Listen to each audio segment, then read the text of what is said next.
Hey guys, welcome back to a new video. I'm Stephanie West. I'm a licensed counselor here in the state of Michigan, and I'm owner and operator of In Progress Counseling.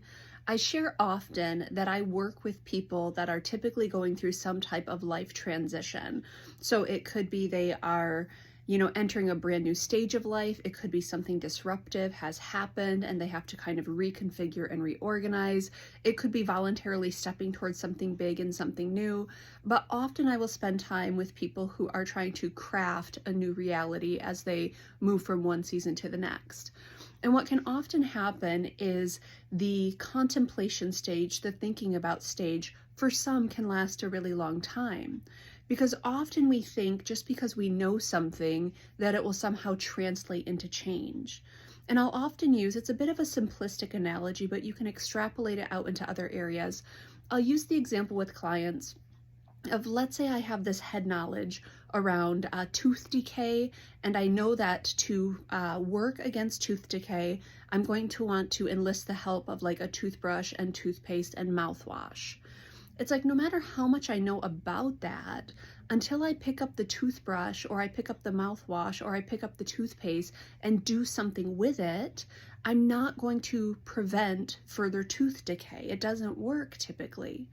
And so as much as we have the head knowledge about best practices or good principles or good priorities, it doesn't often translate into change if we don't use the tools that we've been given, or if we don't rehearse the new behaviors that we want, or if we don't put some sort of motion towards our cognitive awareness of things. And during transitions, that can be really, really difficult because it's like there's so many things being asked of me, or there's many things that I would like to do. But it's like if we don't pick a direction and then pick the tools to experience success in that direction, we might not be able to craft something new because we're not being intentional. We're like, well, I know the things, but it's like, right, are we doing the things? One of the examples I'll use with my clients that can be really calmly reassuring is I happen to have a fascination with food nutrition and food science. I have a ton of knowledge in the area. I'm also a certified nutrition coach through Precision Nutrition. Those are things that I love. And that head knowledge doesn't do boo for me, unfortunately, when it comes to rather some of my own behaviors. And what I mean by that is I suspect part of my fascination with it really runs in tandem with some of my own disordered eating historically. And so I have habits and behaviors that work against me, even though I have head knowledge that really helps me understand how to navigate the world of health and nutrition quite well. And so I'm that person that, in addition to coaching other people, I have to bring in my own coach and my own supports and my own guardrails, because head knowledge doesn't get me anywhere. I need to not only have the head knowledge, but I need to execute, and I need to execute consistently. And I need to not only have guardrails, but I need to have wisdom infused into me pretty consistently in that area, because I happen to historically and currently have a lot of vulnerabilities in that particular area. The head knowledge doesn't get us very far until we pick up the toothbrush or we hire the coach, and then we practice that behavior again and again and again. One of my favorite adages that came from my counseling program is insight doesn't create change, practice does. And so it's like I can know all of the things.